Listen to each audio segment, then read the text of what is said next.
শীতের ভোরে শান্তিনিকেতন থেকে ইলামবাজার হয়ে ৩৫-৪০ কিলোমিটার গেলেই শীতকালের শান্তিনিকেতন বেড়ানো আরও আকর্ষণীয় হয়ে যেতে পারে।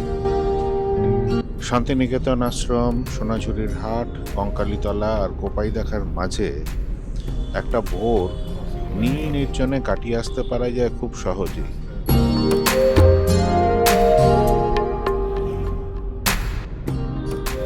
নীল নির্জনে কি? এ হলো বক্রেশ্বর ড্যাম বা বাঁধের যে জলাশয়, তারই একটা পোশাকি নাম।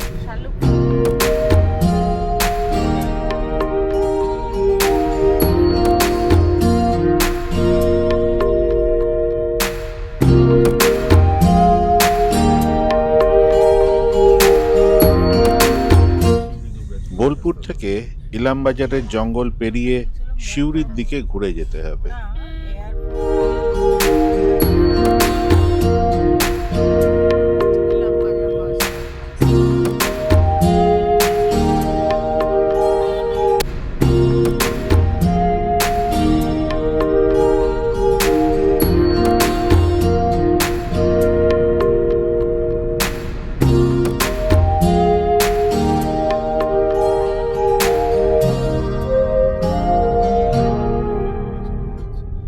তারপর পানাগড় মোরগ্রাম হাইওয়ে ধরে হেতমপুর পার হয়ে যেতে হয় সেই নীল নির্জনে।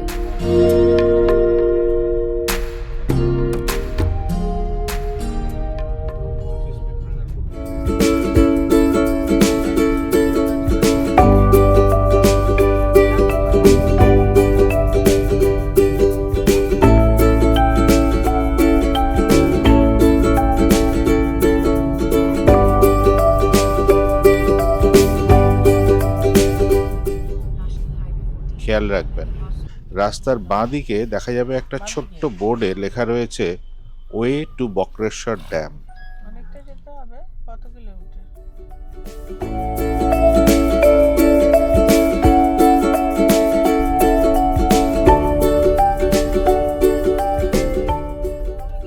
ওটাই সহজ রাস্তা এবং বেশ সুন্দর, কিন্তু যে আন্ডারপাস দিয়ে রেল লাইন ক্রস করবেন সেখানে সাবধান। প্রায় জল জমে থাকে এবং জলে ডুবে থাকা গর্তে চাকা পড়লেই বিপদ। গাড়ি নিয়ে গেলে অত্যন্ত সাবধানে চালাবেন। কিসে লাগলো? গুগলে এই রাস্তায় দেখিয়েছিল, তাই এই পথই ধরেছিলাম, কিন্তু এখন মনে হয় পানাগড় মোরগ্রাম সড়ক ধরে আর একটু এগিয়ে গিয়ে বক্রেশ্বর তাপবিদ্যুৎ কেন্দ্রের একটু আগে বাঁদিকে চিনপাই গ্রাম, সেই গ্রামের মধ্যে দিয়ে গেলে রাস্তাটা হয়তো একটু ভালো পাওয়া যেত।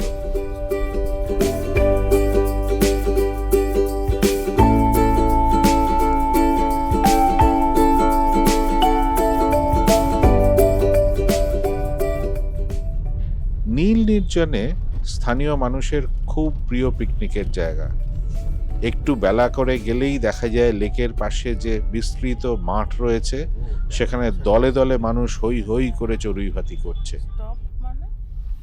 বক্রেশ্বর তাপবিদ্যুৎ কেন্দ্রের যে বিপুল জলের প্রয়োজন হয়, বিশেষ করে এপ্রিল, মে এবং জুন মাসে, তার যোগান দিতেই বক্রেশ্বর নদীতে বাঁধ দিয়ে তৈরি করা হয়েছে এই বিশাল জলাধার। 2020 সালের জুলাই মাসে চালু হওয়া বক্রেশ্বর জলাধারটির এলাকা প্রায় 9.4 বর্গ কিলোমিটার। এছাড়া যখন কানায় কানায় পূর্ণ থাকে, তখন প্রায় 2.5 কোটি ঘনমিটার জল ধারণ করে রাখতে পারে।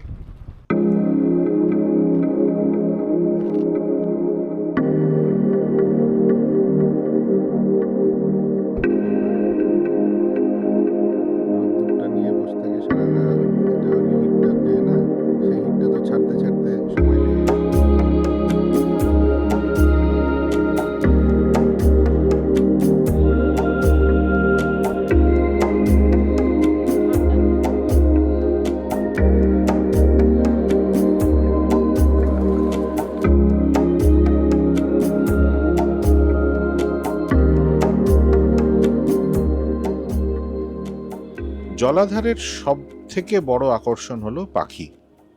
শীতকালে এখানে পৌঁছয় ঝাঁকে ঝাঁকে পরিযায়ী পাখি। ইবার্ডের তথ্য অনুযায়ী বক্রেশ্বর বাঁধে সারা বছরে প্রায় 220 প্রজাতির পাখির দেখা পাওয়া যায়। এদের সিংহভাগই পরিযায়ী প্রকৃতির, আর সেই সব পাখি দেখার সব থেকে ভালো সময় হলো ডিসেম্বর থেকে ফেব্রুয়ারি মাস।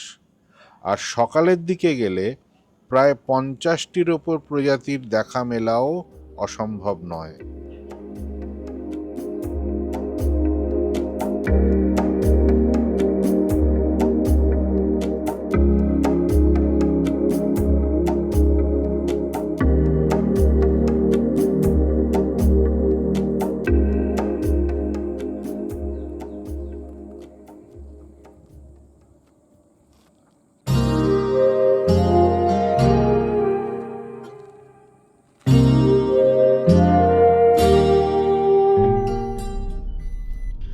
এই জলাধার দেখেই ফিরে আসা যায়, কিন্তু আমরা একটু অন্য রাস্তা ধরে বাঁধের অপর প্রান্তের গ্রামগুলোর দিকে পাড়ি দিয়েছিলাম। কিছু না, শুধু একটু এলোমেলো ঘুরে বেড়ানোর জন্য।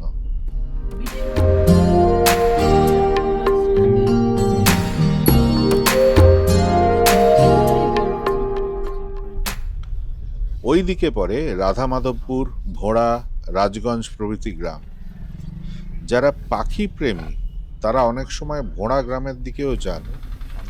ওইদিকে অনেক রকম স্থানীয় পাখির দেখা মেলে।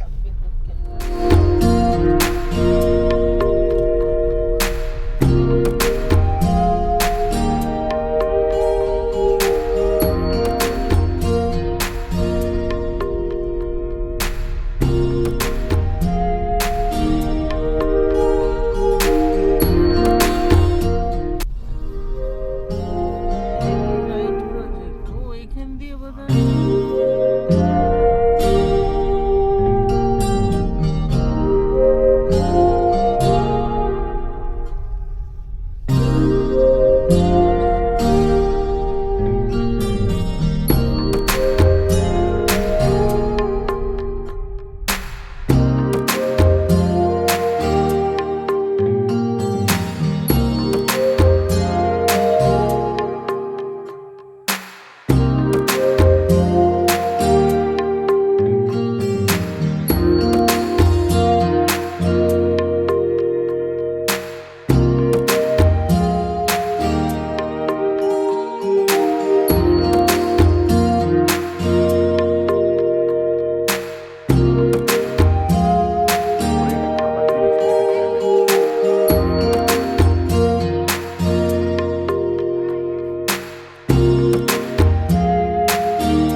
এরপর এপথ ওপথ এদিক ওদিক ঘুরতে ঘুরতে বাড়ির রাস্তা ধরা।